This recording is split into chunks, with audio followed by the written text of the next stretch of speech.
Hello everyone and welcome to the Nerdy Up North podcast, the nerdy podcast hosted by two northern nerds. I'm one of your hosts, Sam. And I'm the other host, Paul. And we are joined today by a very, very special guest, my buddy Carolyn.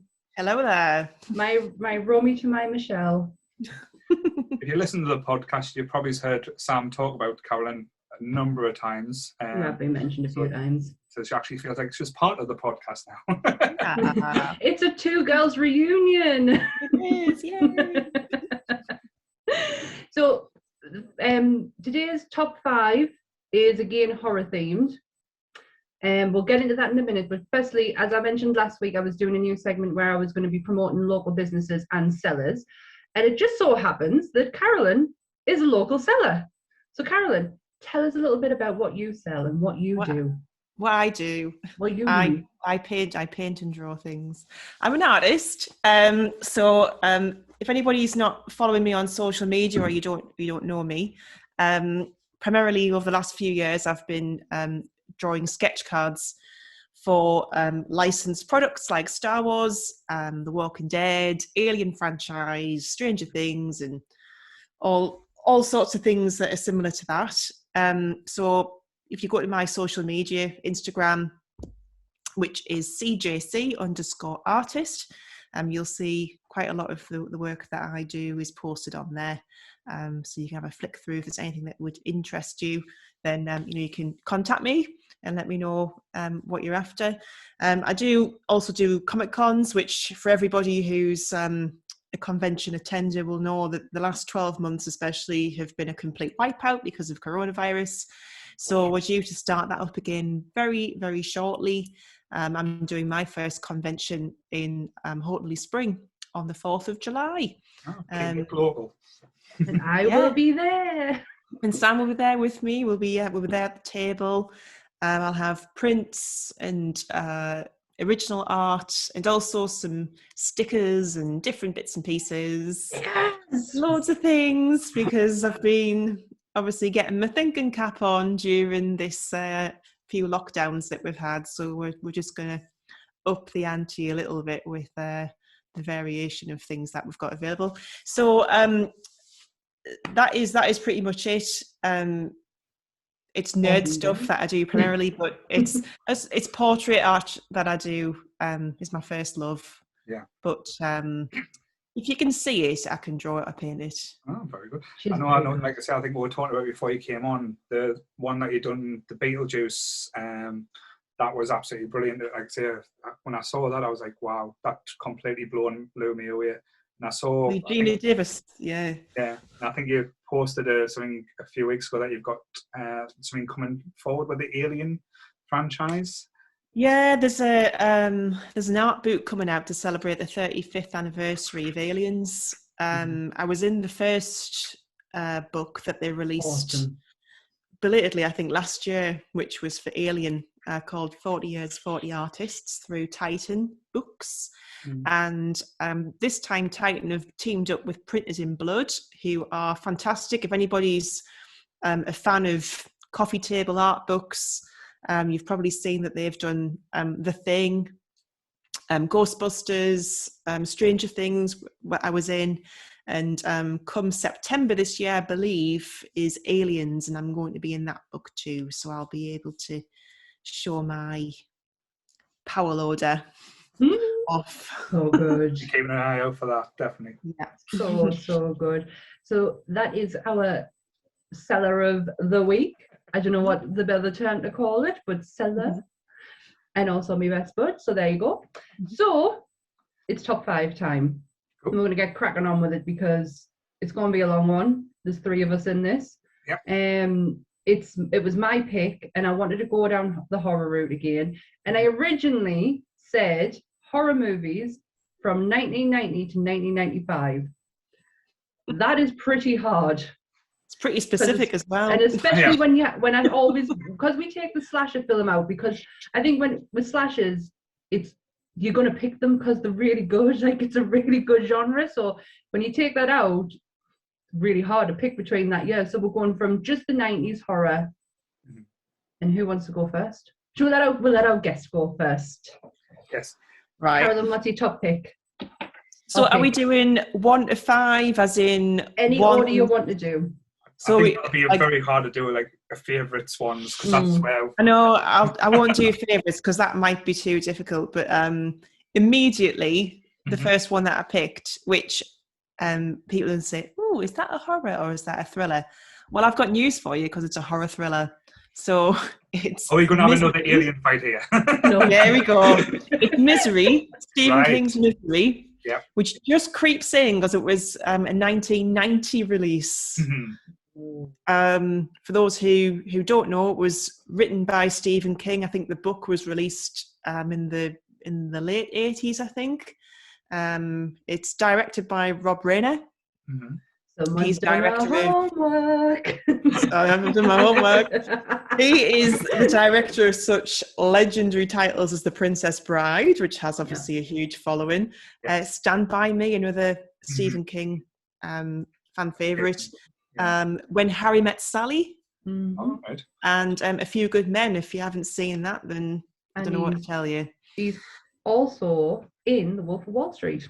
He is, and he's in Sleepless in Seattle, I think, as well. Yep, he's also an actor as well as a really good director. Misery is a good choice.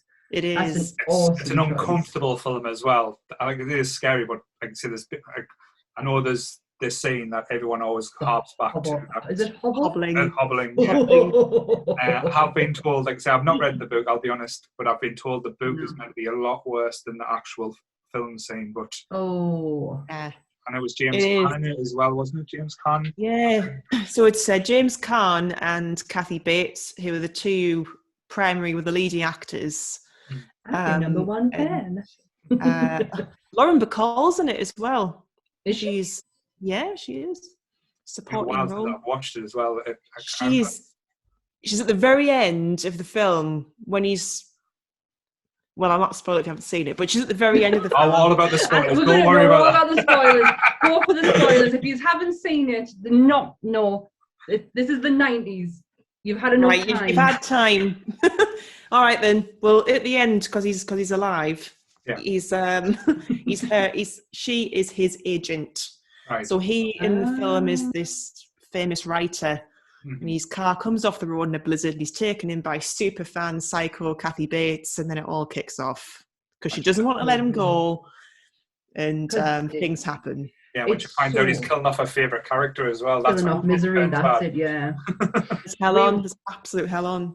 Me and Aunt watched it when we went camping in the lakes. It was William and Kate's wedding weekend. You know how we had that long weekend off? We went camping in the lakes and we took a portable telly with us and ended up watching Misery. In the pitch black, like stars outside. It was brilliant. And we went with Aunt's parents, and just like all the way through the film, like proper intense. We actually got what's that? Okay. We actually got attacked by cockroaches that night. So we had these flying cockroaches going around, watching Misery, complete dead silence, and right at the end, Aunt's mum just piped up and went, "How did it end again?" And then he shit myself. I've never levitated or ran. I totally forgot for a second she was actually there. Yeah. It was that like we were proper into it. Like we'd never seen it before. So good. It's a very engrossing film. Like it kind of invites you in, and when you're there, it's just not a nice film. I think if that's the way I would describe it. It just everything about it just creeps you out, and like and like say Kathy's character as well is just. Like I say, she's super sweet and super nice as well. Then you can see there's a thing not quite right in the head of that. We're evil. Yeah, and I think with a lot of horror films, the ones that I tend to like the best, the ones where you might think, you know what, this could actually happen. Yeah, this could happen. This could happen to somebody who you know. I think similar type of it's The Strangers as well has a similar type of feel, because you think this could happen to just random people going to paint someone's house, and I think at the end of that as well, when they say, "Why are you doing this?" and then because you answered the door. Oh, that line just chills us. Absolutely chills us. I'm sure that's based on a true story as well. Oh, they keep saying that though, but like I say, anything probably, it could have been like I say, a murder happened years and years ago. Shit, we'll base that on a true story. So that's your top pick, or one of your picks? That's pick? One of my top picks. One of your top picks. Go on then, Paul. You go next. So again, I would class this as a horror film, but I think when it was originally released, it was a PG. Okay. But it still absolutely terrifies us to this day. Okay. Arachnophobia from 1990. Oh. Like I said, starring John Goodman, Jeff Daniels as well. Like I say, I've never been scared of spiders or had that type of fear. But when I watched that film when I was a kid, even the little garden spiders, I would not go near because they looked like the ones on the film.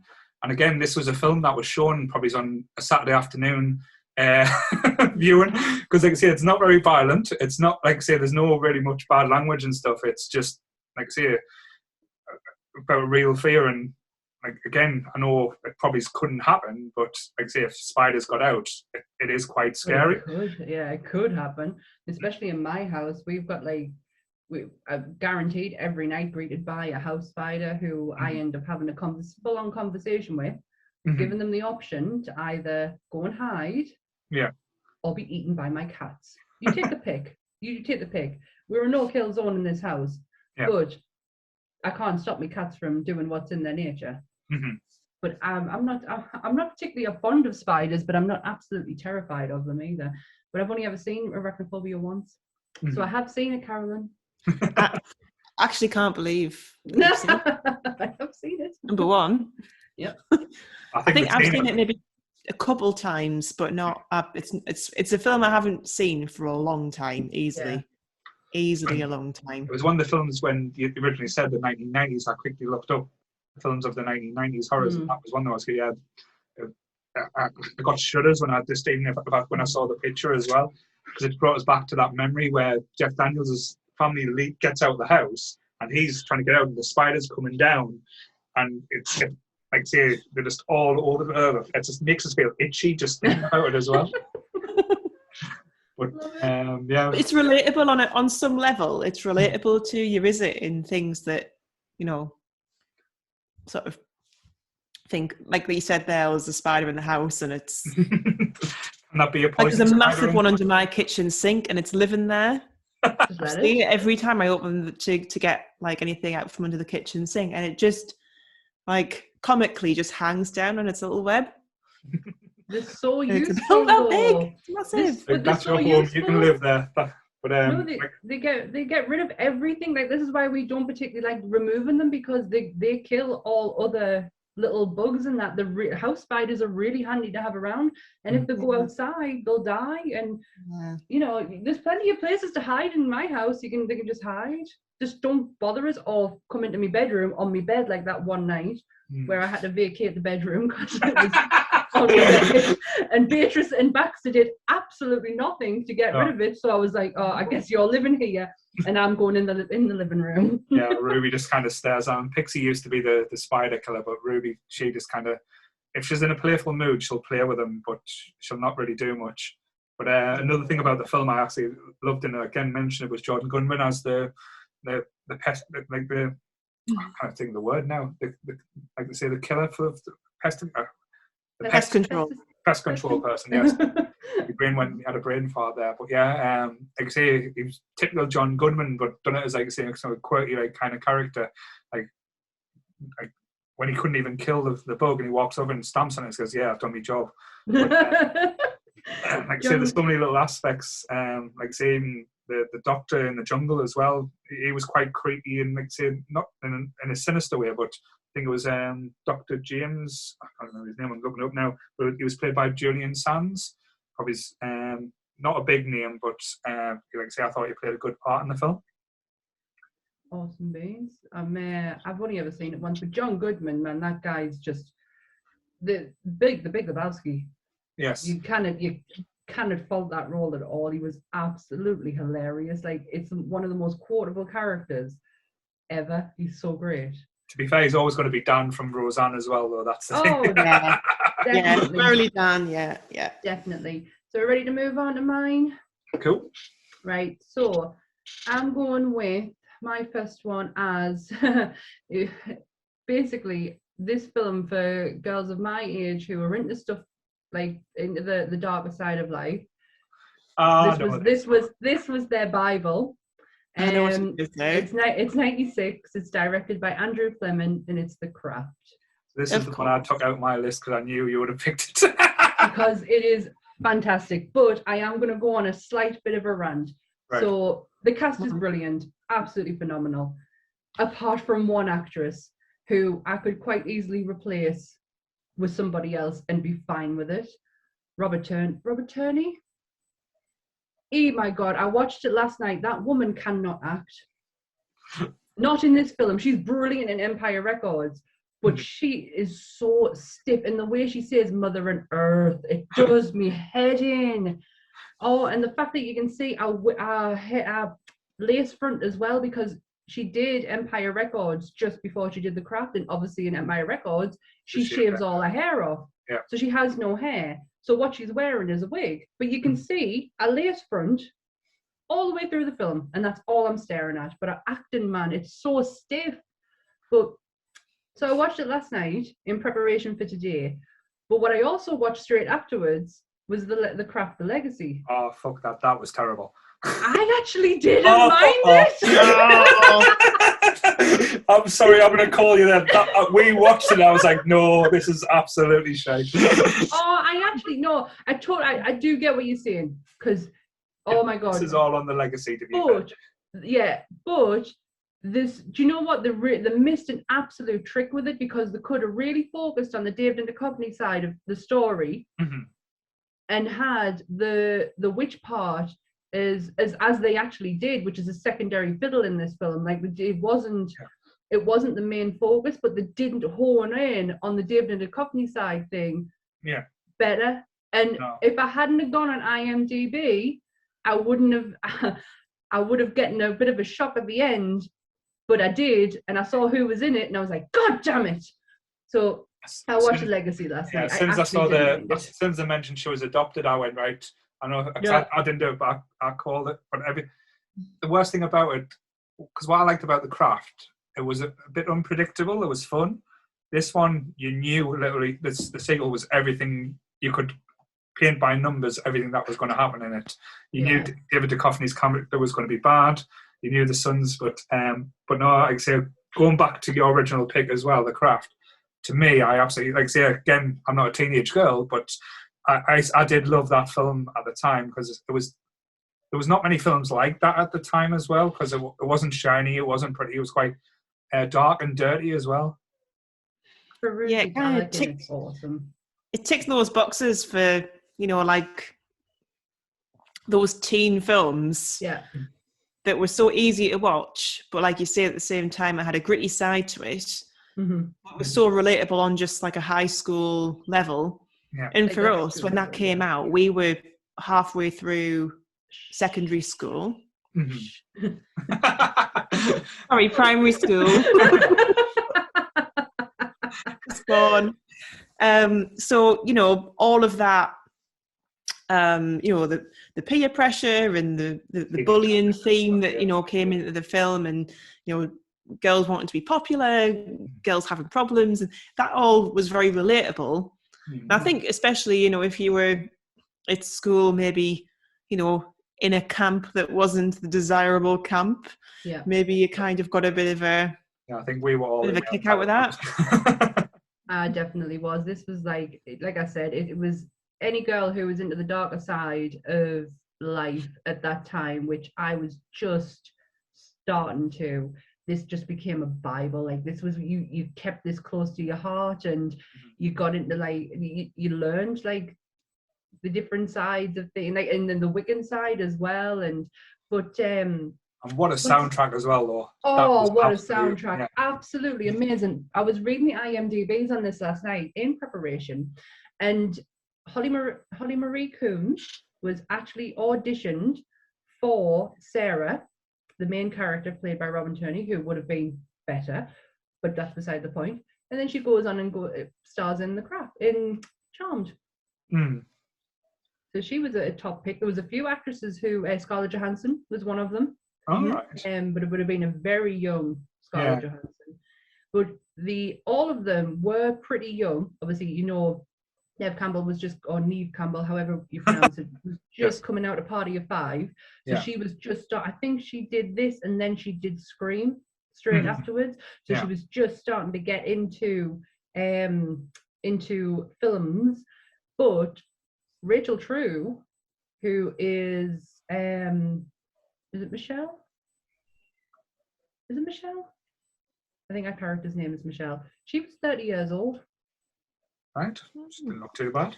She does But that's what you did back then. You had like 30-year-olds playing teenagers. Yeah. Look at Grease. Yeah, No, that wasn't Oh, 90s. God. Look at Grease. Rizzo was about 40-odd, wasn't she? Yeah, I'm sure Rachel True is going to be at For the Love of Horror. I believe. Yeah, I think she is. Yeah. It's one of the conventions we're going to. She's going to be there. Yeah. Oh, it'd be a class if it was a craft reunion. Maybe they will. Well, Plenty of time to announce more guests. Neve's doing Scream. Is it 5 now? Is it 6? Yes! Scream 5 2022. I cannot wait. I absolutely love the Scream franchise. And half the reason why it's not allowed in these lists is because we would all pick it. Yep, we would all pick it. It's as simple as. Right, Carolyn, get on your next one. Next. Controversial. You're going to say, oh, is that really a film? Yes, it is. Yes, it is, because Carolyn owned it on DVD. I know exactly what it is. It's It, because it was the first It that was a made-for-TV movie. Yeah, so it was it a is two-parter, wasn't it? Yeah. So yeah, two-parter.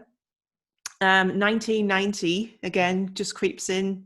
This was just an immediate top 5 for me.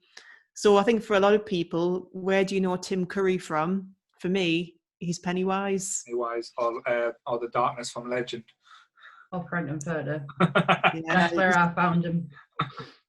Yeah, he's Pennywise for me. Yeah. So I mean, there's as I was having my bit of research time on this last night, I totally forgot that Seth Green's in this. Yes, young Seth Green plays Richie Tozer. Richie. Yeah. Yes, he plays Richie Tozer. I actually watched the second part of the new ones the other night, and I didn't pick this because I knew you were picking it. Because you asked if it fell into the genre, and I said yes. But it's the only one I knew, and I said yes because it is a made-for-TV movie. And if you own it on DVD, they don't separate it, so it just goes straight into the second part. Didn't they do a version where it was on 2 sides of the disc? You've watched the first part, then you had to take it out and watch the other side of the disc. Yeah. Most likely, you're old school like me. That's the one that you own. Yeah. Yeah, I think My Exorcist is like that. I don't know why, because it's not really that long film. But My Exorcist on DVD, you've got to turn it over halfway up through. Apparently, the Snyder cut on 4K is in 2 discs as well. But anyway. But John, there's so many good characters in this though. Like John Ritter's in this. John Ritter. Oh, John Ritter was brilliant as Ben Hansen, wasn't it? Ben, yes. Yeah. Jonathan Brandis, rest in peace. Oh, was he mentioned in another one of our videos? No, that was another kid. That was last week. That was the Ghost World kid. Oh. But he was kind of like the early 90s heartthrob, was he? He was heading in that direction, and that is really what sadly took his life, because he just when he got to a certain age, then the roles weren't coming because people wanted him as he was, and it's so sad. He was such a talent, because he is a really good what's the name? Bill Denbrough. Billy Boy. And of course, Richard Thomas is the older version of Bill from the Waltons. Yes. John Boy. Oh yeah. I like the first half of it. I don't, rather than the second half. I'm not really a big fan of the big giant spider thing. I think that's. Well, we've learned why. Phobia theme, yeah.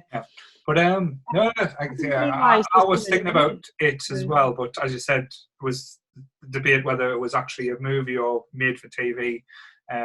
So with the 2-parter, that's why I left it out as well, because as you said, that was one of the films that you watched as a kid, and you went around with your mates and saying, "Oh, have you seen this yet?" And it was fucking nightmare fuel. You used to be terrified of that. It really was. Who's your favourite loser though? Richie, like Seth Green, I like say he always used to make us laugh, and I liked him in the new one as well. The guy who out of Stranger Things who played him as well. And Bill Hader, who that's just they've got the adults version, like the adults of the children, totally spot on. That's probably one of my big problems with this new It, that it was too long. The second part you could probably cut 45 minutes out. Wasn't long enough. And it would be a better film, but they went back to the kids too much in the second part. If you were more interested in the other one, you've seen that before. But again, that's a different subject to Go on, Carolyn, who's your favourite loser? I think Ben was my favourite. Ben Hansen. Yeah, because he was just so canny, wasn't he? Oh, he was. Bless him. Mine was Eddie Spaghetti. I just Eddie love him. I love him I love him more because of the newer version of it. I love the little kid who plays him, who was in Shazam. Yeah. And he's James Ranscombe, who plays him as an adult. They were exactly the same person. I absolutely loved it, and I bawl my eyes out on each version when Eddie goes. Because I think he died through asthmatic attack, didn't he? On the first one? Because he uses his inhaler. No, he gets caught in the deadlights, doesn't he? I think. Yeah. The deadlights, remember. Have you ever read the book, though? Yes, it's got some interesting chapters, shall we say. Yeah. That's a fucking big book as well. I didn't expect it to be as long as it was. My copy's not in here, it's in the other bedroom, but it's huge. I think I'm getting halfway through it and I was like, I'm exhausted by this. Yeah. There's so much detail. Oh, so Stephen King. He can spend a chapter just telling you what his rooms look like. Like to talk. Yeah. He absolutely could. Right, we're ready to move on, Paul? Yeah. Interesting that Carolyn's first two picks have been Stephen King. Stephen King, yes. I know he was big in the 90s. Yeah. So I'm going to go for a little bit later. So this one was 1996.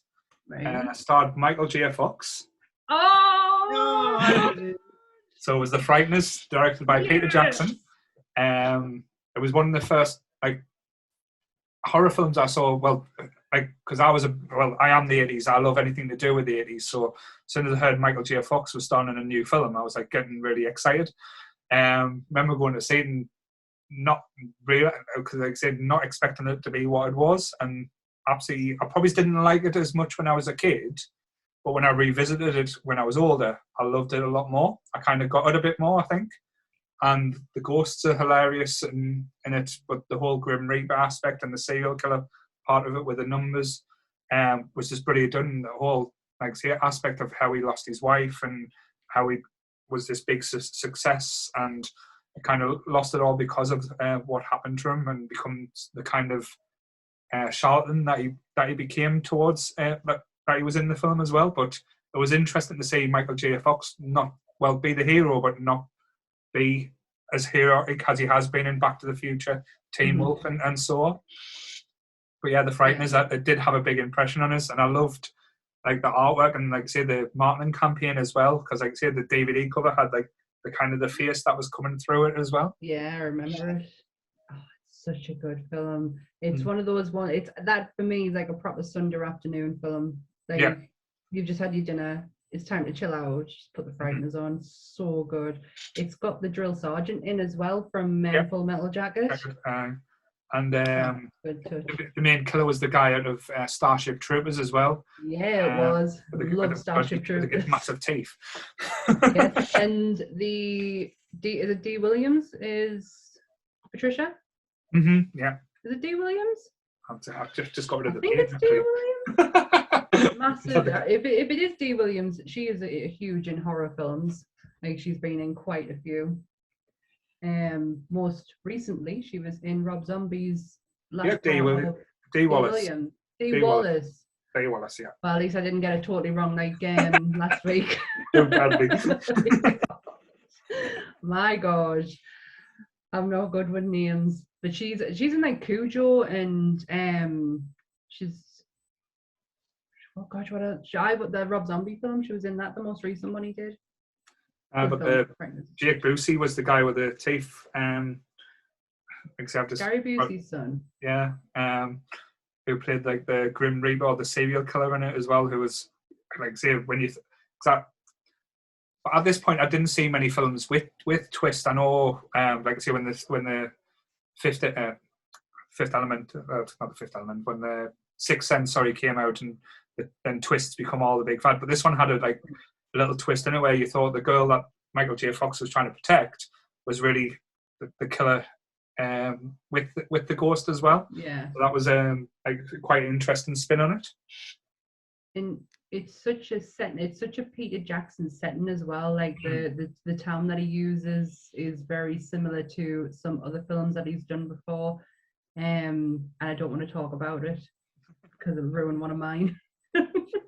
But it is very similar in settings. We know Peter Jackson from Lord of the Rings. He does it, but these were films that were still not on the grand scheme of things, but still absolutely spectacular. Like he knows how to use not just practical effects but CGI. A lot of I would imagine it was a lot CGI in it as opposed to practical, which was sometimes you just kind of you can't get around it. Like the ghost effects were fantastic. Absolutely. That time. Definitely. Kind of makes me feel like he was just trying out the techniques leading up to Lord of the Rings, just to see what works and what doesn't work. I know it probably wasn't in his mindset for then, but you've got to wonder what was in the planning process as well. Yeah. Because I know he started off in the horror genre as well. Was it Brain Dead he started off with as well? Mm-hmm. So, but it's amazing, like when you think of all these big name actors directors now that came from the gory horror genres, like say if you like Sam Raimi as well, now doing Doctor Strange in the Marvel universe, starting off in like the Evil Dead. It's quite interesting. Yeah. Well, do you want to move on to my next one? Oh well then, because my next one's a Peter Jackson one. All right. It's from '92. You've just said the name of it. It's Brain Dead or sorry, Dead Alive. This is not normally one of my go-to films because of the gore aspect of it. Have you seen it before? I have, but it's been a minute. I must have been about 20 years since I've last watched it. The gore elements in this is absolutely ridiculous, and it's stomach churning because it's the coloration and the texture of it. Like it's vile, but it's just wrong. It has some of the best quotes in there, like "Your mother ate my dog" is one of them, and the priest rays "I kick ass in the name of the Lord." I could not stop laughing at that last night. But this is how gory it got. So for just the final scene, this is not anything in between, bearing in mind it is a gore fest, but for the final scene there was 300 litres of fake blood used. That's just one final scene. That does not include the rest. I don't remember it now. Is that the lawnmower, or was that the thing that's No, it's just after the lawnmower. Picks a lawnmower up to kill, because what happens is it starts almost like Exorcist-y, right. In the desert, and they find the Pazuzu in the desert. Well, in this one, they find a rat monkey that is that's pretty dangerous. This rat monkey that gets transported over to, is it New Zealand? Peter Jackson's from? I don't want to get that wrong. So is it New Zealand? No, it's fine. Yeah. So this rat monkey gets well, he gets transported over to a zoo, and you meet your hero, which is Lionel, played by Timothy Blaine, and he falls in love with I don't know her heritage properly. I think it said she was Spanish. Called what's her name? Oh God, they would not stop saying it on the film as well. They say it all the time, and I cannot remember what her name is. But they end up having a connection. But Lionel is very much a Norman Bates character. Like, he has a mother who is just absolutely obsessed with him, and she ends up following him to the zoo, and she gets bit by a rat monkey, and within a few days turns into an absolute wretched zombie, which are absolutely disgusting. And then it just goes on a mad trail of the mum gets bit and dies, and then she kills the nurse in the most horrible way possible. Literally just gets a hold of her face and just pulls it back. Then you've got the priest who buried her, who dies. Then a bunch of a gang member who ends up beating up on Lionel. He gets killed, and Lionel then ends up taking them all back to his house, because that's the normal sane thing to do, and leaves them in the basement. The nurse and the priest end up having a baby. Yeah, that happens. Lionel ends up taking that baby out for a walk so the public can see it. And then his uncle, who came to his mother's funeral, tries to take his house off him. It has a massive party, and shit just hits the fan, like literally. And it is just a gore fest. I remember it being messy. Like, see, I know Nick, she loves the gorier the better. Than, like, say, for her, she likes a bit of torture porn shite. I'm not a torture porn fan, but I didn't find this like that. Apparently, the New Zealand government loved it so much because the blood and the blood in it and the gore in it was too comical, and right. they didn't find it offensive. So they were more than willing to actually give it a lower certificate than what it was intended to get, for more people to go and see it, because they absolutely loved it. They thought it did New Zealand proud. They've got a good sense of humour over there. So. Oh, definitely. So yeah, Brain Dead. I know it's called Dead Alive in other places, but I've never known it under that it's always title. been Brain Dead over here. I know. I'm trying to think, because was it part of the Video Nasty list as well that was banned for a time? Was it? Because I'm not. I could be wrong. I know there was, like, say, a lot of films around about that time that was banned in the UK.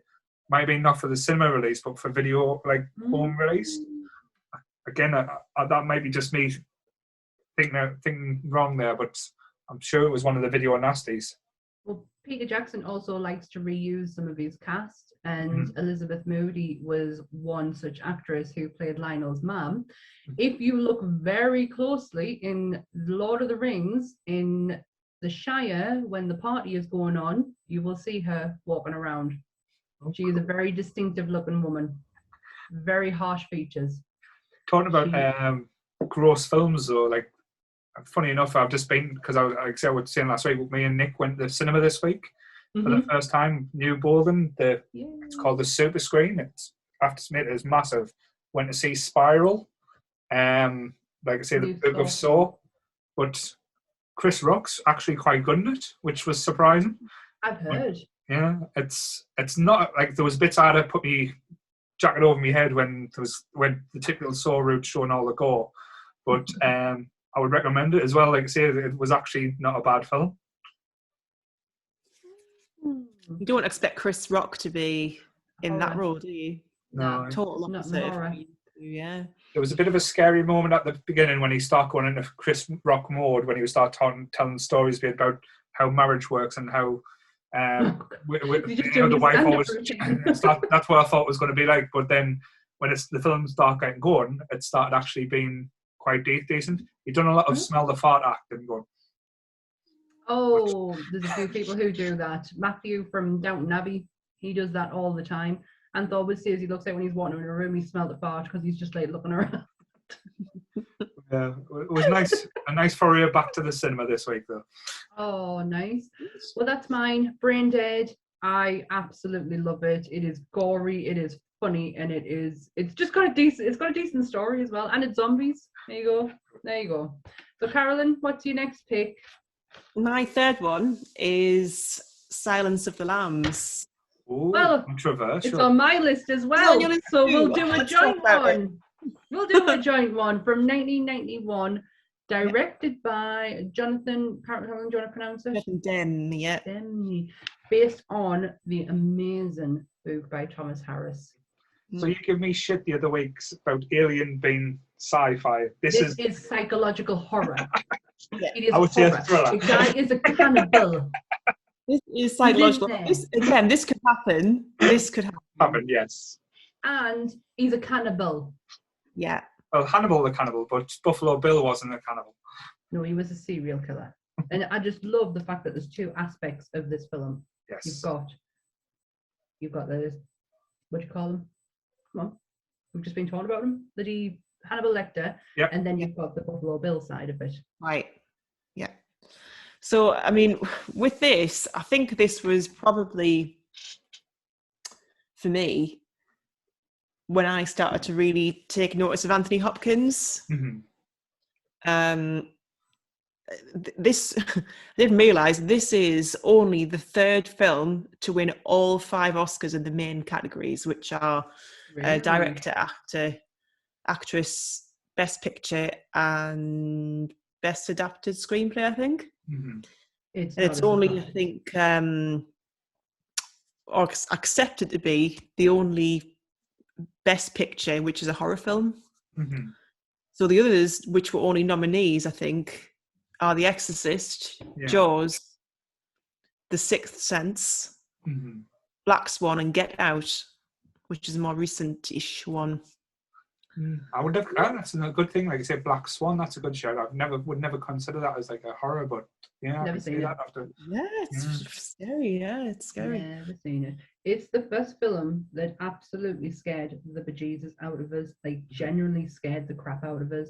I've been watching horror since I was about 7 years old. Nothing really like the likes of Freddy and Michael and Jason just do not scare us. But this, I was at a sleepover. And we went downstairs to me and my friend's house, and we went downstairs, and our dad was watching it.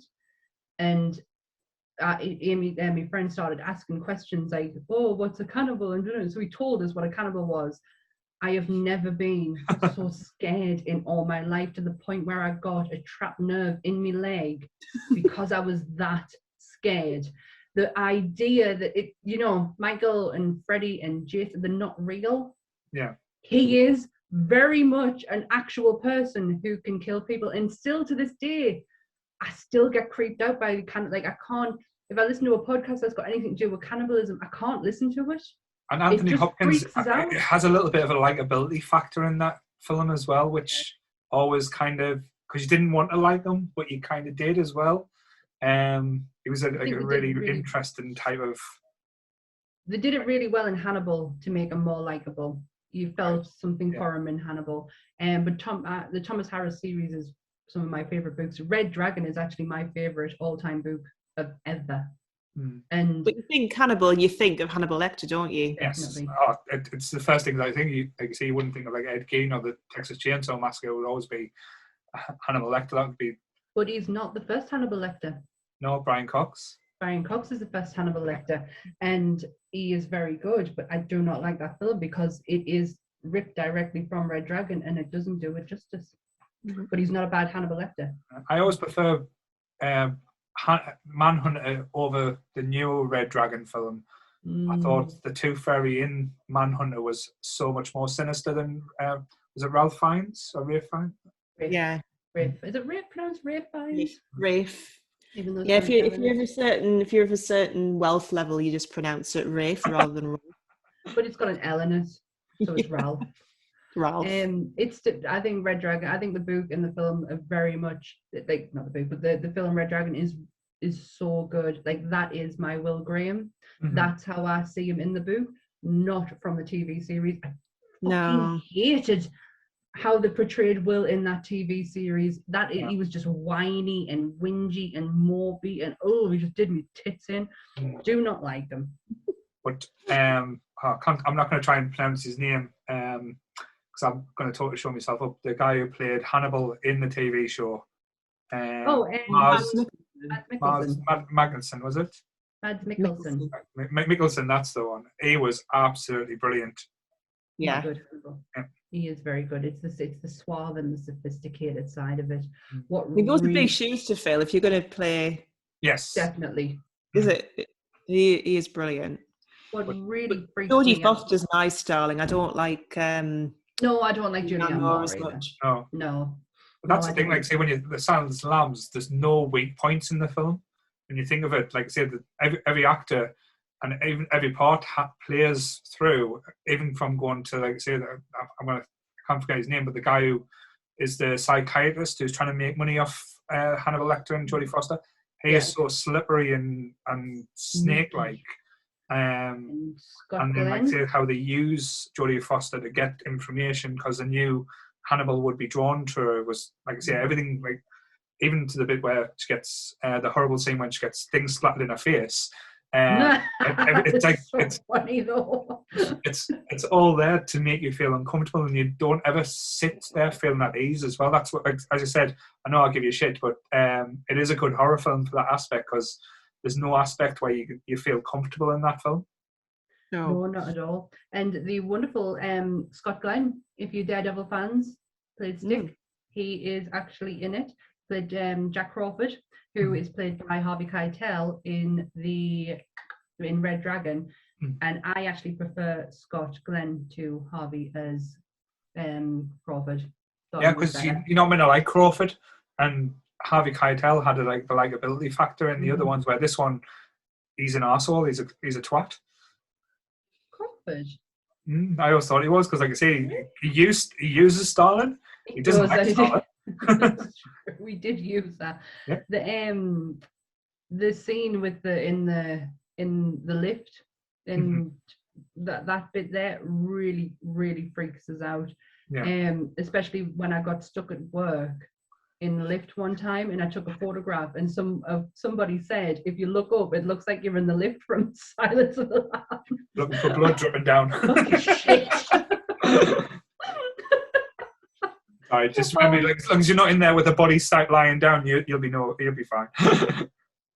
It's just what really is great as well. It when you find out what, and this what really, there's one line in Scream that really bugs the life out of us, and they always say, did they ever find out why Hannibal Lecter did what he did? No, I don't think so. Well, they fucking did know why he did it for, because he wanted to make the world a better place. He killed people for perfection.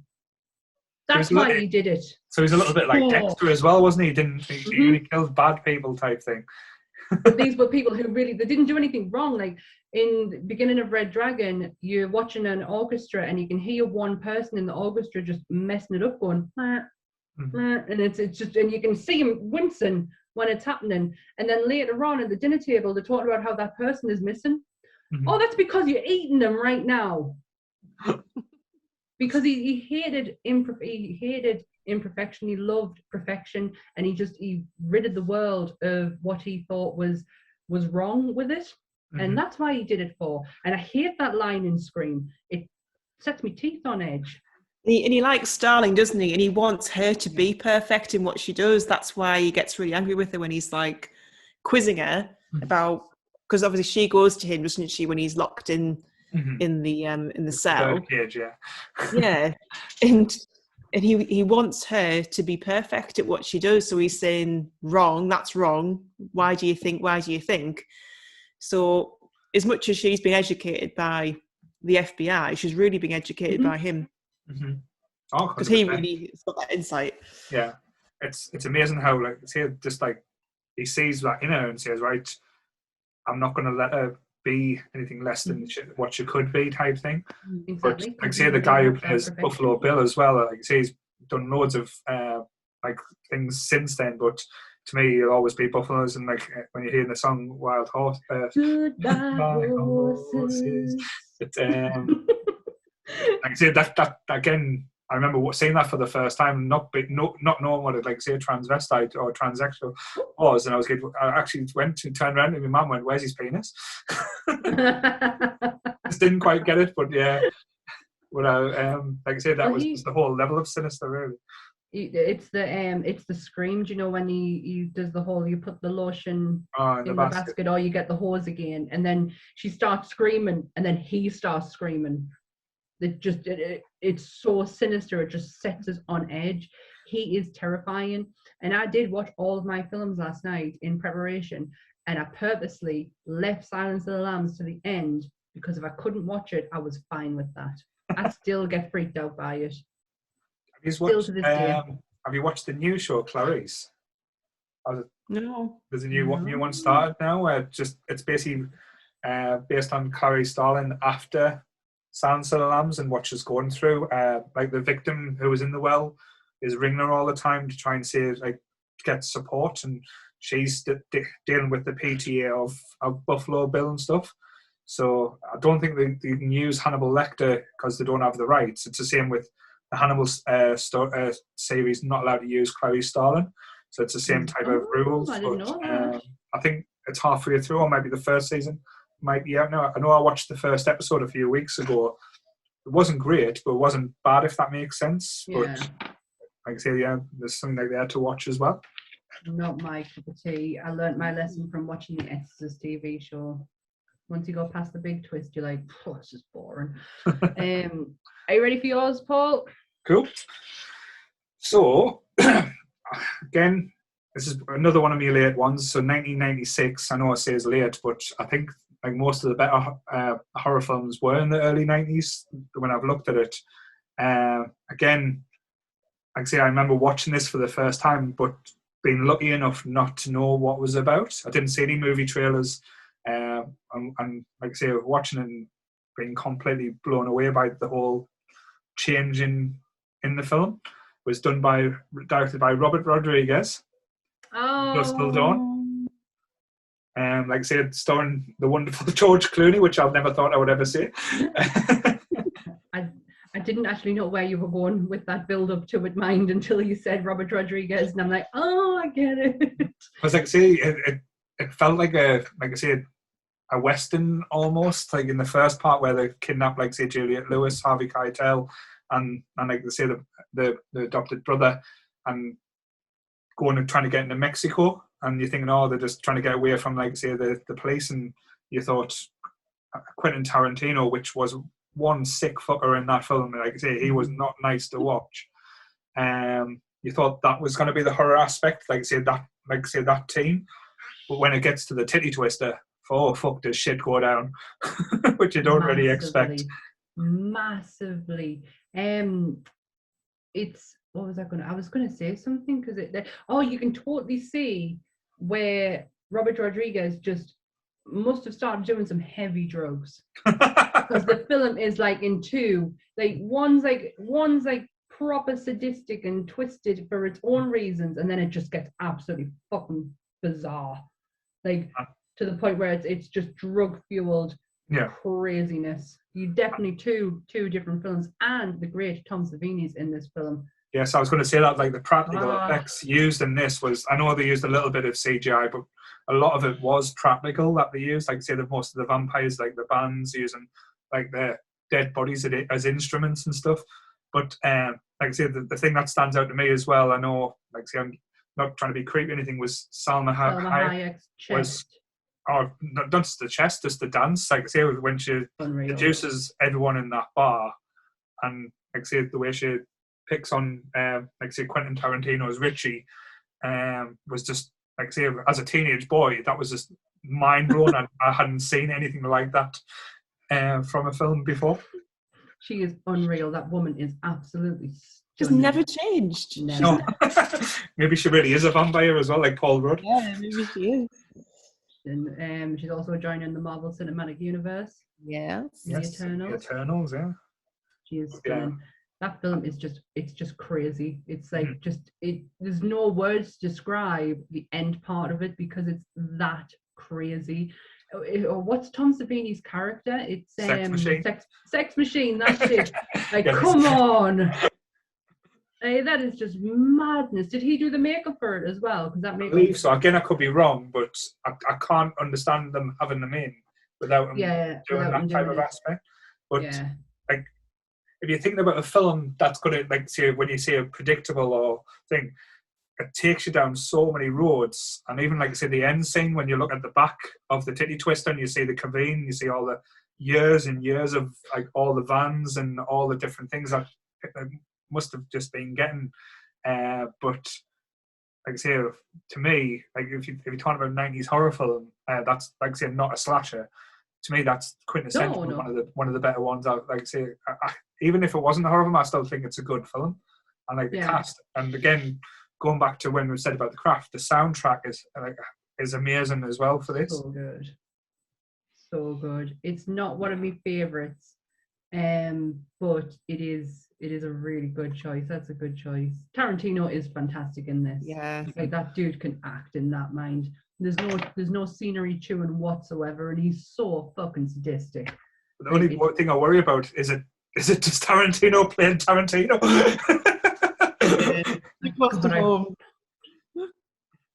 I absolutely hope not.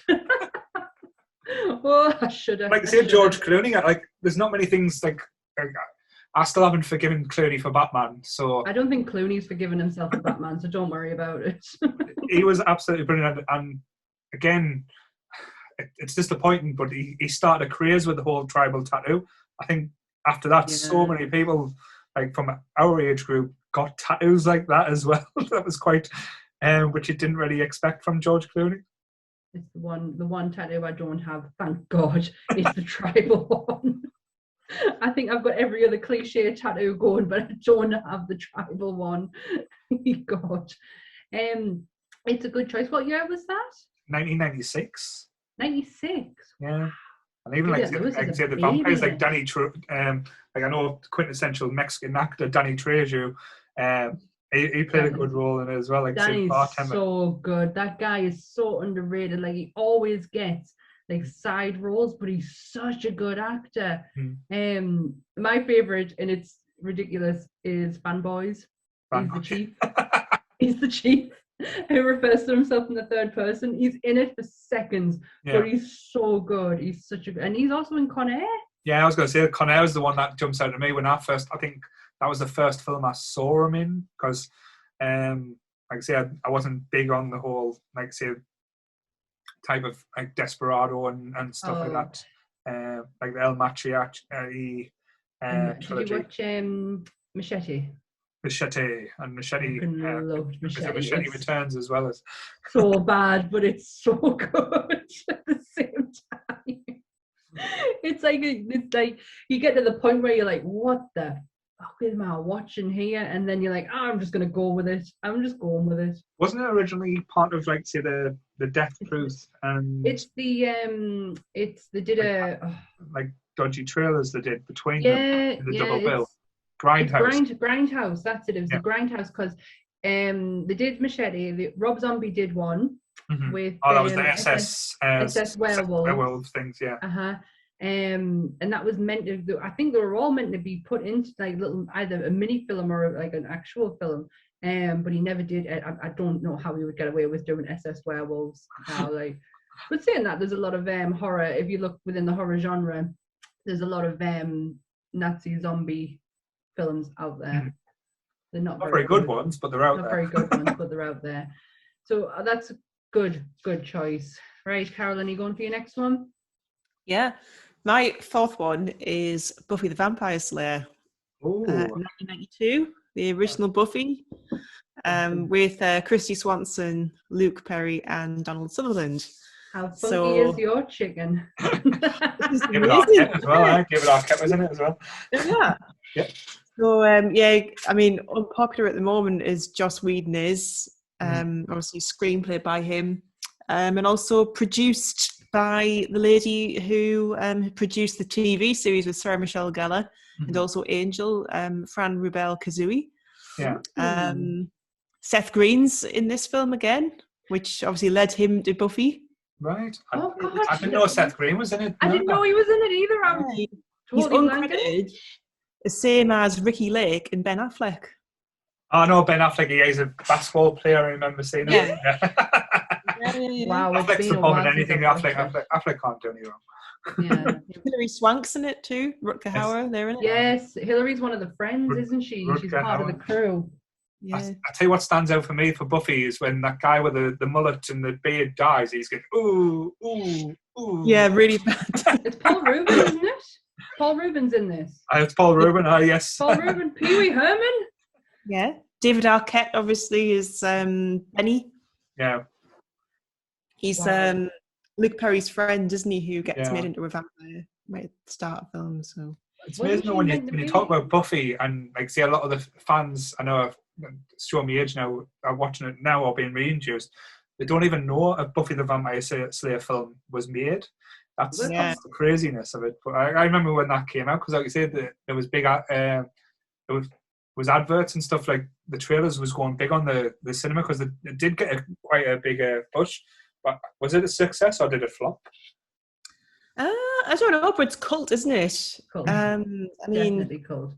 yeah. I mean, I mean, now I haven't watched it for a number of years, but me and my brother must have watched that like hundreds of times back then when, you know, when you, I mean, 92, that film. So, you know, it was kind of okay enough for your mum and dad to let you watch it. Yeah. It wasn't that's scary true. enough to say, oh, you'll give you nightmares, we're not allowed to watch that one. But Yeah, it was fine. It was fine. I Wasn't go she and meant to revisit that because I play? used to love watching Buffy. Like I say, watching the TV show now, like I say, I'm revisiting it. I'm up to season 3, and I'm struggling with season 3 with Buffy the College Years. I know me and Sam talked about it a few weeks ago, but I might revisit the film because I've got fond memories, and like I say, with the unfortunate passing last year of Luke Perry as well. Do you know his son actually wrestles for AEW as Jungle Boy? Oh, really? Yeah, he's a professional wrestler as well now. Wasn't she meant to be Buffy Summers in the TV program? Weren't they going to translate it over to TV with her? Or am I just making that up? That might be true. I'm sure that it was somewhere that she was going to be Buffy within the TV show, but something went horribly wrong because they were just going to transfer it over. That was our old school. Yeah. This was our new one. Yeah, because it's not Sunnydale, is it? In the film, it's a different school. because it's basically after the events of the first film is like when Buffy the Vampire starts up, because she talks about burning the gym down and stuff. Yeah, and I'm sure she was meant to translate over to the TV show, but I think by the time it came out, she kind of like moved on from that. Wasn't she a bit of an arsehole as well? I think. I think she got a bit of a station for a long period as well, because she went off the rails, I think. Nah, who doesn't? Who doesn't? It is a good watch. There's some names in there, like I had no idea Ben Affleck was in it. Yeah. Hilary Swank was the one where I think I rewatched a few years ago, and I was like, shit. She plays one of her friends, doesn't she? Yeah. Funky chicken man. It's like the Cordelia of the group then. But she's like one of the popular crowd, isn't she? Whereas in the TV series, she's kind of one of the unpopular ones, almost. Especially when she first starts the school, isn't she? She's kind of shunned a bit. She just starts out, like, say, they start telling her how to behave and stuff, but then she gets drawn to Xander and Willow. Like, say the Scooby gang. Yeah. I would rewatch them again, but I cannot get past the high school bit. I would literally start from when she goes to college. I think that's where it gets more interesting. But we've already had this discussion before. Paul will not agree with us. No. He struggles with the college ones. Yes. So is that your number 4? Yes. Well, I'm going to keep in with the theme. From 95. It's a vampire film. Right. It's directed by Neil Jordan. Don't know the name.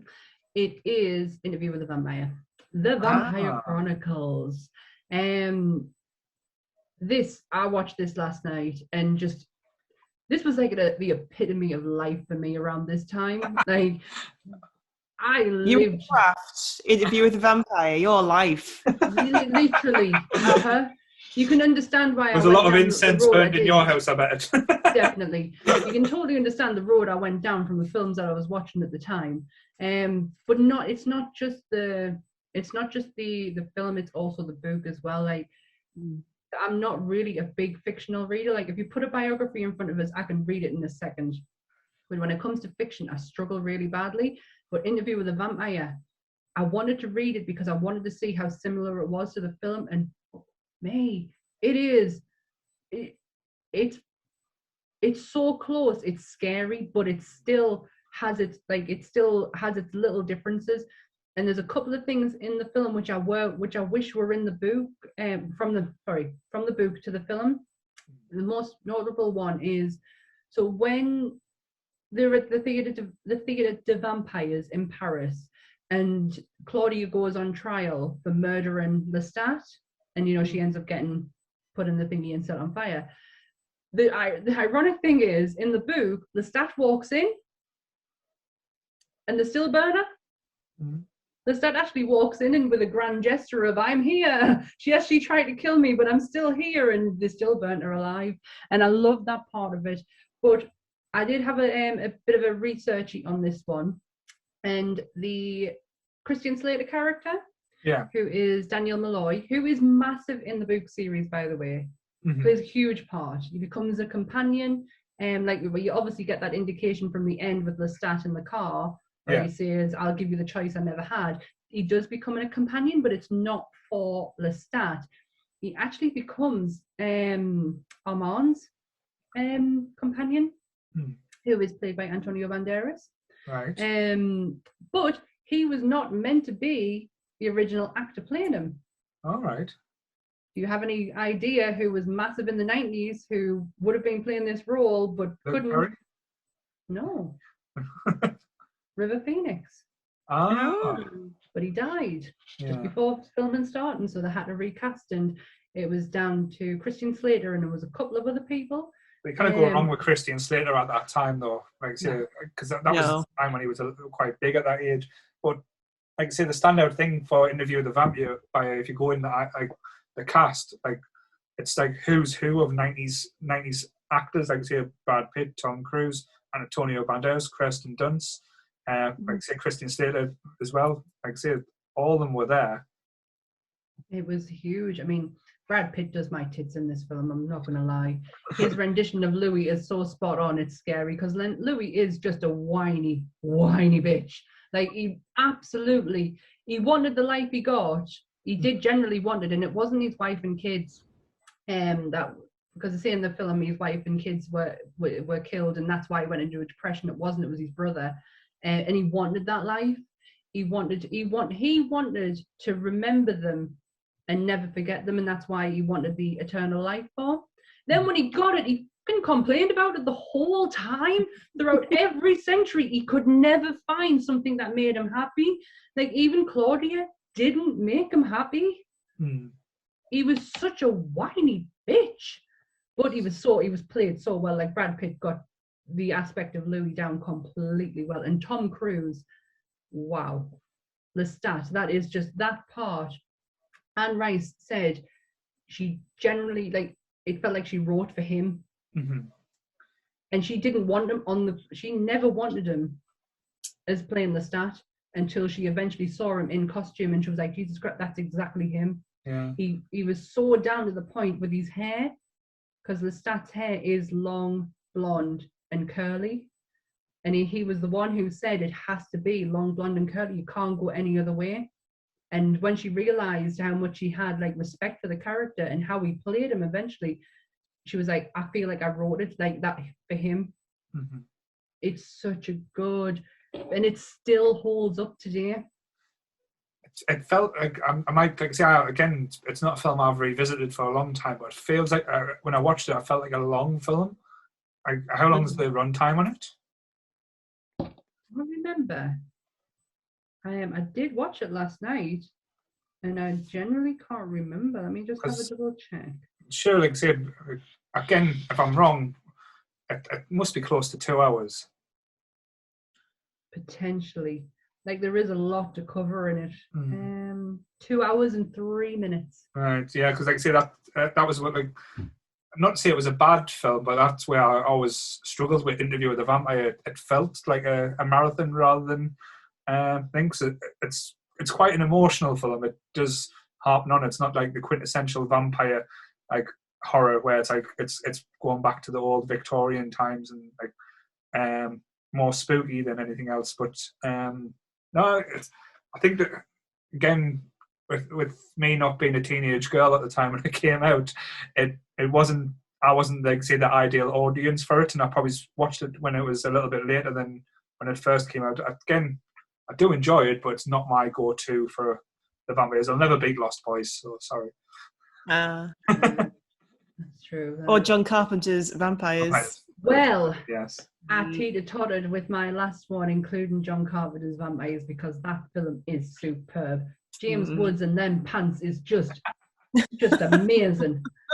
Absolutely amazing. I do like that one, but he's comical though. It's James Woods, like James Woods trying to be cool. Yeah, what? with his leather jacket and shit. tight jeans. Like Collins, isn't he? Oh god, that was that. I teeter-tottered with the last one in picking that, and I was like, oh, I've already got a vampire film in there. Yeah. I'm not going to go with another one.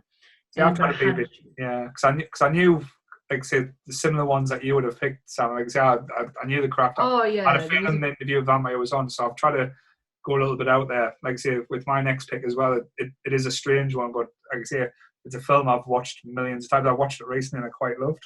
But I'll wait till you're finished. There's a few of them that I could have picked that I knew either one of you would have picked, so I didn't. Because I was going through my list last night and Ant was like, Misery, and I was like, I'm telling you, Carolyn's got that on there. I know definitely it's on there. Yeah. Like, I know that for a fact. So there was a few that, but Interview with the Vampire, I couldn't not, because it really did play a massive part in my life at that time. I even have an autograph, because my dad went through a phase of getting autographs on eBay. Like when my dad discovered eBay, that's all we got for Christmas is stuff off eBay. And to the point where there is a few things in my mum's house from that Christmas, because he totally went over the top, that he just couldn't find. There's like a Robert Downey Jr. Autograph, I believe, hidden somewhere in the house. Like, he went daft with autographs. So was that before drugs or when he was clean? It would be Charlie Chaplin, so he'd be still on drugs at the time. Oh, it's supposed a little bit more expensive then, so that's fine. So I actually have down. Hang on, I'll get you an example of it. 2 seconds. Bit of live information now. Yeah. So this is how it went, right? So we got a lot of autographs. One of them, God, I've just used that. One of them was my Interview with the Vampire one, which isn't hung up, but this one is my cool. Anthony Hopkins, Jodie Foster, and what's his name? Glenn Scott. I do have his name written down somewhere as well, but yeah, my Silence of the Lambs on. This was on my wall in my bedroom up until where I decorated a few weeks ago. But I have the same for Interview with the Vampire, and it's where Louis is pinning the stat up against the tree, and it's got Tom Cruise and Brad Pitt's signature on it. That's what he did through that Christmas. Just bought shitloads of it. He went on. Has he got Kevin Costner's autograph though?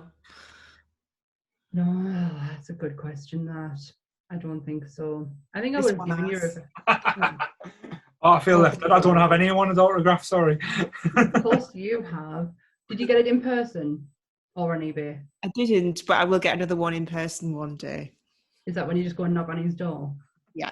I'll do this picture for you. Will you sign it? Carolyn is obsessed with Kevin Costner. I just love him. Kevin Costner, Bradley Cooper. That's one of them. Kev's number one for me. Yeah. If you build it, he'll come. Don't worry. I will get the joke in. Sorry. No, don't you? You know it's true. I do. Unfortunately, I think Carolyn will eventually track him down. I do not disbelieve in that. It's happening. Yeah, it's happening. It is. So who's next? So it's me to go next. Yep. So my number 4. It snuck in 1990. Does the word graboids stand out to anyone? It was a film with Kevin Bacon, and it was Tremors. Oh my God, Tremors! Like I say, wow. It is a horror film because it's got a monster and it chases people and eats people. But it's pure, like I say, it's probably the mixture between 80s and 90s cheese all rolled up in one. Where it's like, say, just Kevin Bacon being Kevin Bacon before he start going all weird. What do you mean? Like say the later days, like say it has done a few stranger roles, and like say all the things he's doing now is with the EE. Oh right, okay, I get what you mean. I was like, what's he doing? No, he's not on the Me Too moment, so don't worry. Oh my God, for that. We can still watch Kevin Bacon films. It's fine. Ooh. But like I say, his chemistry with the other actor Fred Ward, who played Earl. Like I say, I had me laughing all the way through the film. Like I say, the whole almost brother or father and son type of relationship that they had, and how they were trying to get out of the town because the darkness, and then these giant worm things that were absolutely ridiculous that were terrorizing the town. But it did have some genuine scare moments as well, like when the builders are basically doing the roadworks and he's drilling, and then the drill starts to get stuck in one of the graboids and it starts pulling him and he gets dragged away. Or when they go to the farm and they're looking for this farmer who's like being quiet, like being silent, and they lift up a hat and you see his head still in the ground. It's like good little scares, and how the monsters and the graboids kind of learned as well. So when they start climbing on the buildings, they start knocking down the foundations to try and get to the people stuff. And like I say, I had a little bit of crush on the female lead as well. I thought she was quite cute. I've got her name now. It's on trying to find the list. I've only ever seen it once. You've only seen it once? It used to be on BBC Two all the time. Used to be on, like, we know when the BBC used to do like the horror night on a Friday night. It used to be on at least once or twice a year. I think I've only ever seen it once, and it's because Anth really likes it. I didn't think it was that much of a horror film. I thought it was like a genuine, like, that could be on a Sunday afternoon on ITV kind of movie. Was it like a Mars Attacks, Coneheads type? Kinda a little bit, but I would say it was in the horror genre, just because, like I say, it was like stuck in the mountains away from no one, and like I say, it's a quintessential horror monster movie. It's got a monster in it. I would class it in the horror genre. And like I say, the guy who played Bert, Michael Gross, is absolutely hilarious as the gun-toting American with every single type of arsenal he's got in his shed, basically planning for the end of the world, and he's getting taken out by giant worms. Was the whole hilarity of it. Yes. Again, a little like me, trying to think of a little bit outside the box and not go with the, like I say, the norm. But like I say, I still love. We got the projector out and got it on the big screen. Actually, it was quite entertaining. It still works today, I think, because there's no CGI in it at all. I might have to give it another watch. I haven't. It would never go on like me must watch list. Well, it's just the ending as well. Like I say, the whole thing with Kevin Bacon getting chased by the graboid and throwing a bomb behind it to try and blast it off a mountain and saying, "Can you fly, you son of a bitch?" And seeing this giant worm flying off a mountain. It's just, like, say, hilarity. Oh, that's brilliant. Oh, what was that? Tremors? Tremors, yes. Did they brought a second one out? Oh, there's about 5 different sequels. Are all with Kevin Bacon in, or is no, Kevin Bacon he was only in the first one, I believe. All the rest, like say, had cast members come in. I think Bert, the guy who played Bert, was in one. Like say, and a few others did return, but then, like say, some of them went back in time. But it was a very strange franchise. But I like to think of it as a single film. It didn't make any more. Right, Carolyn, your last one? My fifth and final one is Seven. Oh. You went very cerebral with your picks, yes. the real mental horrors. So Morgan Freeman, Brad Pitt, and Gwyneth Paltrow, who starred in this one. It was Oscar nominated as well. And Kevin Spacey. I was just about to say the man who should not be named. But I think with this, it was the whole, again, it's, a serial killer. This is all, very much things that get into people's heads about what kind of society are we actually living in here where this sort of thing could happen and people accept that it could happen. Yeah. It was. I think what most people remember from that film is the scene with Gwyneth Paltrow's head in the box. What's in the box? What's in the box? Yeah.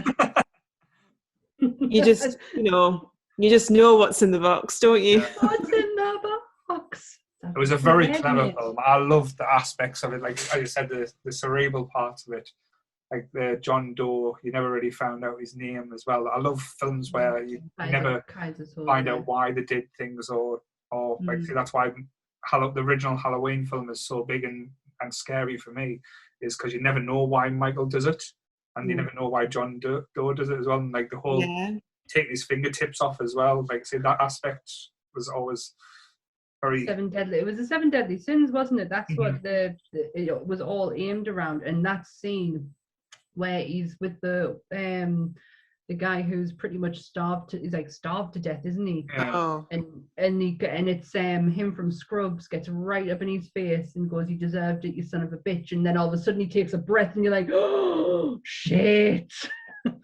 Shit the bed. I think with all the murders, like say you start off with gluttony, and it's disturbing when you see his face when he picks out and it gets worse and worse as each one goes on. Like the one with the prostitute with the knife dildo thing or knife dildo, that still makes you shudder. Yeah. That actually happened. That's taken directly from real life. That bit there it was a sorority house or a nurse's house, wasn't it? Don't know. I didn't want to look into that too much. That's taken directly from real life, that bit. Bad enough that it's in a film, never mind if it's really happened. Yeah. But it's clever that, those 7 deadly sins, and then the last deadly sin was fulfilled because Brad Pitt's character carries out wrath by killing him right at the end because of what he does to his girlfriend. Yeah. I have to say as well, the standout in that film is Morgan Freeman. He is absolutely brilliant all the way through. How he plays it like quietly as well. He never gets too emotional until the scene with Brad. He's like just trying to get there as quick as he can to try and stop from what he knows is going to happen. Yeah. It's just so awful. You really feel for him, don't you? Yeah, it's shot beautifully as well. Like the tones that they use throughout the whole film, there's not a bright tone in it. It's all dark and dreary, just like how you're meant to feel throughout the whole thing. It didn't make the list because I didn't really think of it. Otherwise, it probably would have. Yeah, it was one of the ones I taken with, but again, it's one of the things. Would you class it as a horror film? Yeah, totally. It would be a horror film because it's disturbing. Horror. It makes you think out. Makes you think outside the box. But like I say, the whole aspects of it, like I say, it's cleverly done. As you said, it can be done in real life. That's the disturbing part as well. Yours are all very much real life events, man. Like this could all of your picks could all actually happen. What goes inside my head? But again, it's a film with not a happy ending. No. Thing as well. That's what I think was the beauty, because when you think of we're watching that film, you need something to happen to basically to make it light okay. or to make everything okay, but it doesn't. Yeah. And it doesn't. Again, like real life, not everything works out the way you want it to. I quite like that aspect. Going back to the tone of it, it's probably the brightest part in the film. Yeah, the end bit when they're in the desert. Yeah, it's like the scenery wise, it's probably the brightest part that's in there. So you do in your head believe that John Doe is going to get exactly what's coming to him. You don't expect the reason why it's going to come to him. I remember being gutted a few years later because they'd done the film Kiss the Girls, and when I saw the trailer originally with Morgan Freeman, I thought it was going to be a 7 sequel, and it turned out it didn't be. But like I say, it's one of them films that I wouldn't be disappointed if we got to know more about Morgan Freeman's character. That was, like I say, the interesting aspect, like what happened afterwards. But as a standalone, again, like Silence of the Lambs, it's pretty much a perfect film. Or even what happened before with him, like he's been a detective, like he was on the verge of retirement when you get to him in 7. So what shit's he seen before? That would be interesting. Yeah, because that was meant to be his last case as well, wasn't it? Yeah. And at the end, I think you get the feeling that he probably wouldn't have retired. No, he couldn't have. He couldn't have let that go. Couldn't, because imagine sitting there in the house thinking about that last case, like without doing something to try and make life a little bit better. That would be too hard. Yeah, definitely. I think that's the top pick of the day so far. So well done. 7's a good one. That's a good one. my last one is a little bit out of the box for me, actually. I don't even think you would think that I would pick it, in all honesty. Okay. It's a murder mystery with supernatural feel to it. It's from 1999, so it's just hitting the end. Mm-hmm. It's directed by David Koop. I hope I'm pronouncing that right. Probably not. And it stars Kevin Bacon. Yes? Stir of Echoes. Yes, you are right. Ding, ding, ding, ding, ding. I absolutely love this film. I went through a stage in my life where I watched this nearly every day for a good few months. It does not beat the Pitch Perfect one where I watch Pitch Perfect every day for a year. Doesn't beat that at all. But it's very. Just to say, we're not doing a podcast on Pitch Perfect. I'm sorry. No, we are not. Go on the line. We are not. That is a time in my life I would like to forget about. But Stir of Echoes, I could watch that every single day. There is just something brilliant about that film. It doesn't matter how many times I've seen it. I still love the murder mystery side of it. Is that it was Painted Black, wasn't it? The song that was with it. Yeah, that's the one that because that's the only thing that stands out. Because I remember it. It's what you can hear it being played. Yeah.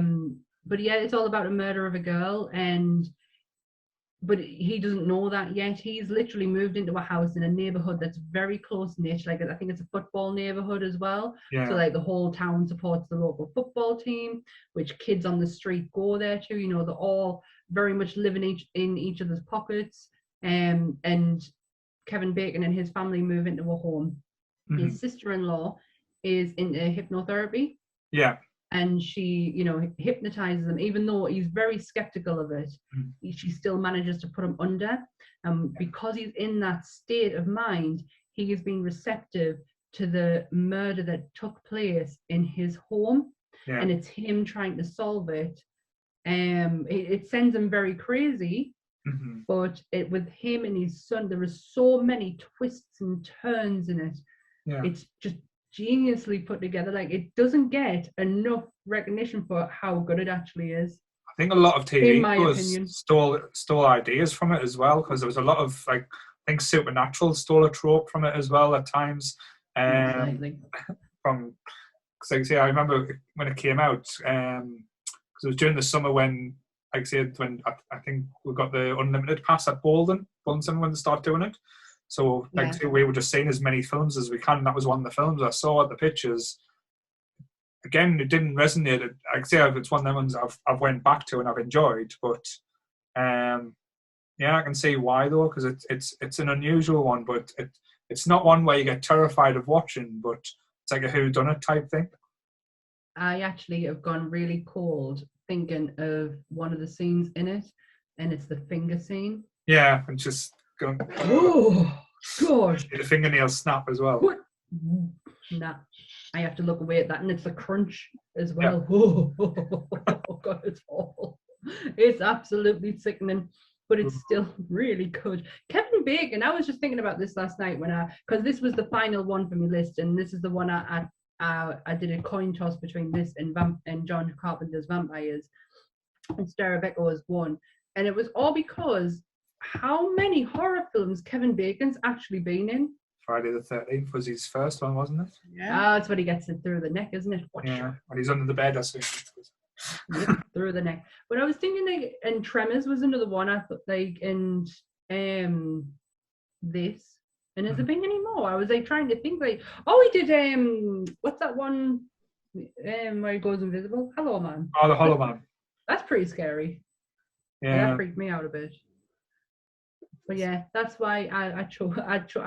It was Kevin Bacon was the deciding vote. Really, it was either Kevin Bacon or James Woods' Trousers.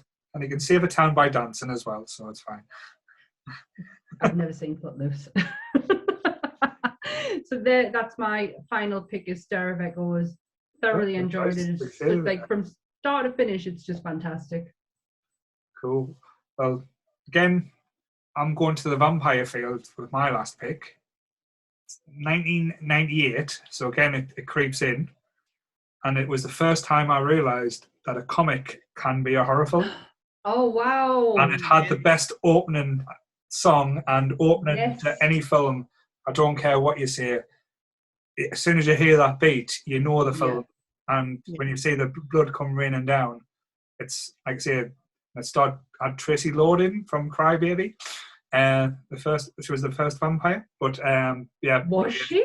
Yes, it was Tracy Lord. Is that Tracy Lord? I did not know that. But yes, like I say, Wesley Snipes. I know that redoing Blade, and I'm hoping they do it. But like I say, he was made to play this part, and I had Stephen Dorff was actually quite good, which I'm not normally a big fan, but oh no, I fell in love with good. Stephen Dorff. I fell in love with Stephen Dorff because of these films. Like I could watch Blade and another one he's in called Judgment Night. Mm-hmm. I can watch them two back to back just for him. He is absolutely beautiful. Mm-hmm. What's his character called? It's Deacon Frost. Deacon Frost. Oh my god, that man is just beautiful in that film. Them eyes. Mm-hmm. So I remember seeing that advertisement. Oh, Marvel's bringing out a vampire film, and like say, at the time I wasn't huge on the Blade comics. Like I say, I'm still not really that versed in like say the history, or I think I know there's a big thing with Blade and Dracula and stuff like that, which they did come on to in the later films, which weren't as good a quality as the first one. I know some people do prefer Blade 2, but to me, the first Blade was always the better film. And which one's the one with Triple H in? Oh, that's Ryan Reynolds and Blade Trinity. I actually don't mind that film. I don't mind it at all. It's not a bad film, but when you think of, like, say, when the story for Blade, when they're talking about the thirst and, like, say, and trying to medicate them as well, and, like, that nurse who had bitten, who they healed, like, say, I know when I didn't even see her again, I think she was called Vanessa. Like I said, such an interesting character, and then wasn't used again, I don't know, for any reasons. But even, like I say, the guy who played Whistler, Christopherson, as the grumpy old arsehole of a mentor who, like I say, that all good superhero films need. But yeah, like I say, the aspects, like I say, visually, it was beautiful. And like I say, again, harking back, I think with most horror films, like I say, what makes the horror films is the music or the sound. But to me, Blade will always stand out for like I say, as one of the better horror films. Never mind, even if we did like include slasher films, I think Blade would be up there for them. Do you know it got 55% on Rotten Tomatoes? The majority of the films that we have put on our list, apart from Silence of the Lambs, have all been in the region of the 50s in Rotten Tomatoes. That's why, because everyone's opinion's different. Like I say, there's certain films that, like, even we talk about, I'll probably not enjoy. But again, the main things for different things. Like I know I speak to people these days who still don't like the Goonies, even though they're wrong. Yeah.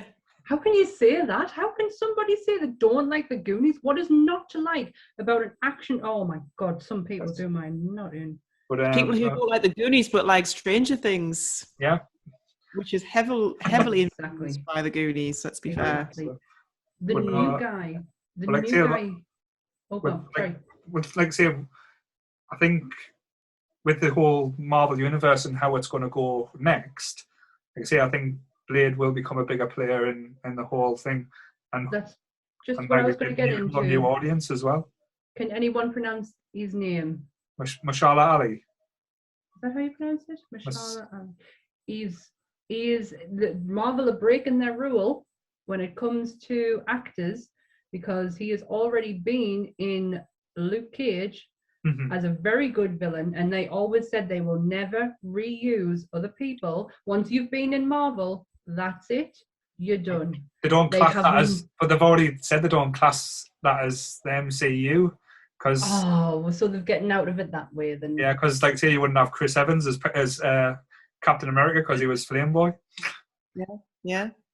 I know, but that is still like the Luke Cage part. It was still at the time classed within the MCU timeline because there is bits of the New York. Yeah, they weren't allowed to mention the Avengers or anything. They always used to mention the event that happened in New York, or the event that was all the reference point in the TV show. They weren't ever allowed to use, like, say, the MCU. So Marvel have not broke their rule, is what you're trying to say? Yeah, with this one, unfortunately, I'd say they're being very clever with that. I know Well, they're they going to must have, reuse some of the actors, but they're going to have complete new backstories now.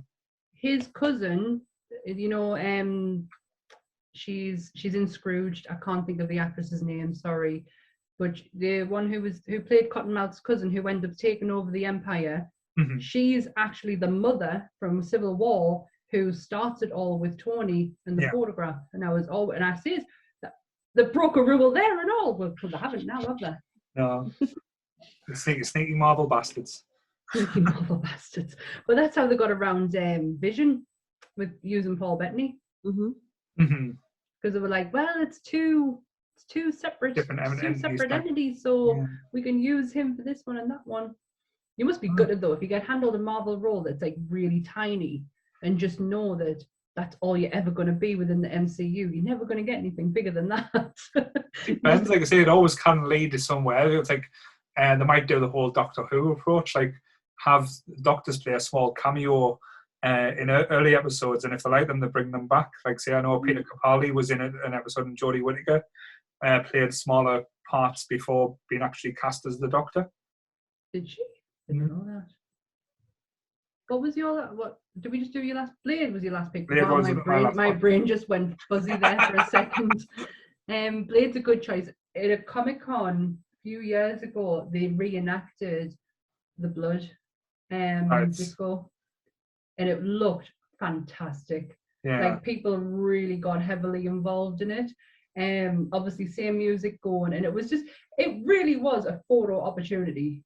There was not a lot of that, because imagine that shit's got to be sticky. Yeah, but even remember, like, say if you go back when we were, like, say, youthful, shall we say, and going into pizzazz, and you heard that music, even the dance floor used to go crazy as soon as you heard, like, say, the Blade soundtrack, like they're starting off.